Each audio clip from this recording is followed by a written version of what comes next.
अस्सलाम वालेकुम students, welcome to Ahmad academy YouTube channel.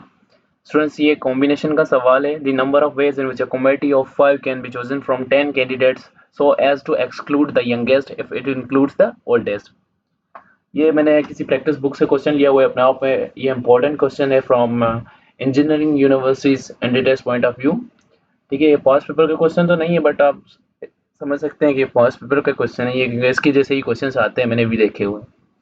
ठीक है, जिस कंडीशंस आगे पीछे होती रहती है, ये भी मैं भी कभी आया हो। ओके, तो इसको मैं सॉल्व करूंगा। यहाँ पे कंडीशन क्या है, कंडीशन के हिसाब से सॉल्व करना होता है। कंडीशन इज कि so as to exclude the youngest if it includes the oldest. आपने अगर ओल्डेस्ट को इंक्लूड करना है तो यंगेस्ट को एक्सक्लूड करना पड़ेगा। ठीक है, और तो बेसिकली यहाँ पे दो कंडीशंस बनेंगी। फर्स्ट कंडीशन इज जब ओल्डेस्ट जो है, ओ माय, जब ओल्डेस्ट इंक्लूडेड हो जाए, जब ओल्डेस्ट को आप इंक्लूड कर रहे हैं तो ऑटोमेटिकली अल्टीमेटली आपने एक्सक्लूड करना है यंगेस्ट वन को। टोटल आपके पास में 10 कैंडिडेट्स हैं, उसमें से एक को सिलेक्ट कर लिया है, एक को एक्सक्लूड कर लिया है। तो आपके पास पीछे कितने स्टूडेंट्स बच जाते हैं, कैंडिडेट्स बच जाते हैं? 8 कैंडिडेट्स। 8 कैंडिडेट्स में से मैं 4 की सिलेक्शन करूंगा, क्योंकि ऑलरेडी एक मैंने सिलेक्ट कर लिया है। कॉम्बिनेशन का दूसरा नाम सिलेक्शन भी है। ठीक है, तो इसीलिए कॉम्बिनेशन वाला फॉर्मूला यहाँ पे लग रहा है। एक को मैंने ऑलरेडी सिलेक्ट कर लिया, 5 को सिलेक्ट करना था, एक सिलेक्ट हो गया, इसलिए 4 को सिलेक्ट कर रहा हूँ। अब दूसरी कंडीशन कि ओल्डेस्ट जो है वो अब की बार एक्सक्लूड कर दें। Oldest is excluded now. In this case जब आपने ओल्डेस्ट एक्सक्लूडेड कर दिया है तो अब आप ये जो है रख सकते हैं उस कैटेगरी में। जब ओल्डेस्ट एक्सक्लूड हो गया, अब आपके पास में पीछे 9 कैंडिडेट्स रह जाते हैं। 9 में से 5 की सिलेक्शन करनी है। So simple is that. इनका जो भी रिजल्ट आएगा उनको हम ऐड कर देंगे आपस में।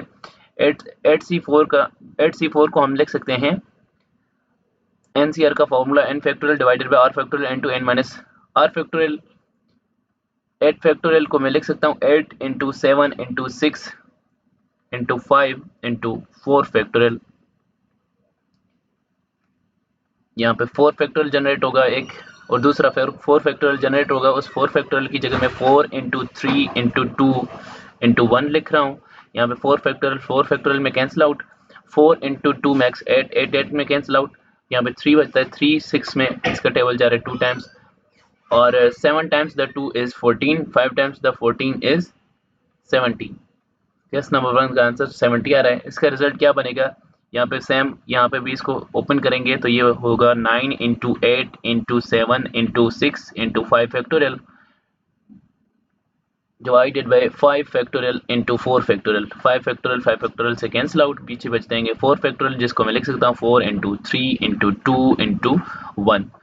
4 इंटू 8 मैक्स, 4 इंटू 2 मैक्स 8, 8 से कैंसिल आउट। 3 जो है 6 के ऊपर 2 टाइम्स टेबल जा रहा है 3 का, तो यहाँ से 7 times the 2 is 14, 9 times the 14 is 126। Yes, पे 126। तो दोनों का रिजल्ट को हम ऐड कर देंगे। ठीक है, दोनों के रिजल्ट्स को हमने ऐड ही कर देना था। अगर यहाँ तक आंसर होता फिर भी चलता, ऐसा कोई ऑप्शन होता, ठीक है, फिर भी चल जाता। Alright,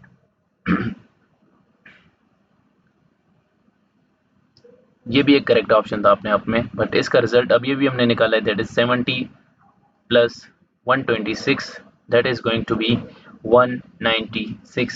So correct option is option C. Option C यहाँ पे करेक्ट ऑप्शन है। ठीक है, अगर आप में से कोई स्टूडेंट्स इनरोल होना चाहता है हमारे कोर्स में, we Nurstians as a team are offering nursing test preparation online course. अगर आप नर्सिंग टेस्ट प्रिपरेशन करेंगे, यानी कि ये कोर्स, इस कोर्स में आप इनरोल होंगे, आपको नर्सिंग टेस्ट प्रिपरेशन करवाई जाएगी। अगर आप देखें बाकी इंजीनियरिंग की जो यूनिवर्सिटीज़ हैं, ईकेट का टेस्ट हो गया, फास्ट टेस्ट हो गया, तो उनका सिलेबस भी इसके जैसा है। तो अल्टीमेटली नेक्स्ट की तैयारी करते आपकी बाकी यूनिवर्सिटीज़ की भी तैयारी हो जाती है।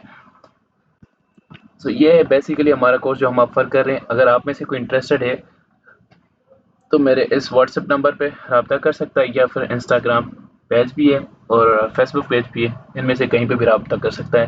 तब तक के लिए मुझे दीजिए इजाज़त, मिलते हैं नेक्स्ट वीडियो में इंशाल्लाह। अल्लाह हाफिज़।